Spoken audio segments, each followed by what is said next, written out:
আসসালামু আলাইকুম, সবাই কেমন আছেন? ওয়েলকাম আমাদের বাবুল খান চ্যানেল থেকে, ইউটিউব চ্যানেল।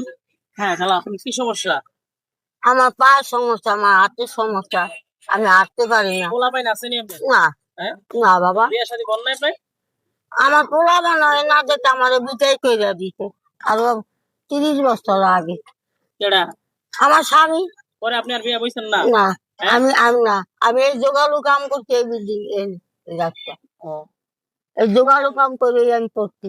বলে, হ্যাঁ। হ্যাঁ, কি সমস্যা কি? সমস্যা পোলা পাইন নাই? এই রাস্তা, ও, এই জোগাড়ু কাম করে আমি করছি। বলে, হ্যাঁ। হ্যাঁ, কি সমস্যা কি? সমস্যা পোলা পাইন নাই? আমার তো পোলা বান নাই। আপনি চলেন কিভাবে? পোলা পাইন যে নাই তো চলেন আমি কিভাবে? 10 জনের দুয়ারে দিয়া খাই। হ্যাঁ, আপনি কি হাঁটাচলা করতে পারেন? না, কে আমি? হাঁটতে পারেননি? না, কিভাবে হাঁটেন তাহলে? এই যে বাজে বইয়া বইয়া যাই বাসায়। ও, আচ্ছা, বাসায় একটা মহিলা আছে, কেউ আছে বাসায়? দেবে তো ভাড়া থাকি, বাড়িওয়ালা ভাড়াটা আছে। প্রস্রাব পায়খানা কি একা একা করতে পারেন নাকি না?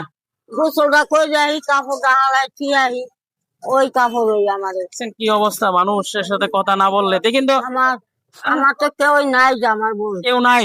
না, তো বাজার রিজিকের না। মালিক কে? হুম, রিজিকের মালিক কে? ওই যে আল্লাহ। আগে আল্লাহ আমি পাশে যতটুকু পারছি আপনি দিছি রাখেন, আর ওরা কিভাবে হাঁটে আমরা একটু দেখাই, একটু এদিকে আসেন। কিভাবে হাঁটেন আপনি এটা দেখেন। হ্যাঁ, লেখা দেন, এটা রেখা দেন। আপনি দেখেন কিভাবে ওনা হাঁটে। আর ভিডিওটা বেশি বড় করলে আবার দেখেন, এই যে দেখেন ওনা এগুলো এভাবে এভাবে হাঁটে। হাঁটতে পারে না, পায়ে ওই যে দোতলাতে পড়ে গেছিলেন তো বলছিলেন। হ্যাঁ, দোতলাতে পড়ে মানে মাঝরাতে ভেঙে গেছে গা, আর হুইল চেয়ার দিলেও মানে ব্যবহার করতে পারবো না, দুটো হাতও ভাঙ্গা। এভাবে এভাবেই হাঁটে। আল্লাহ। দেখেন।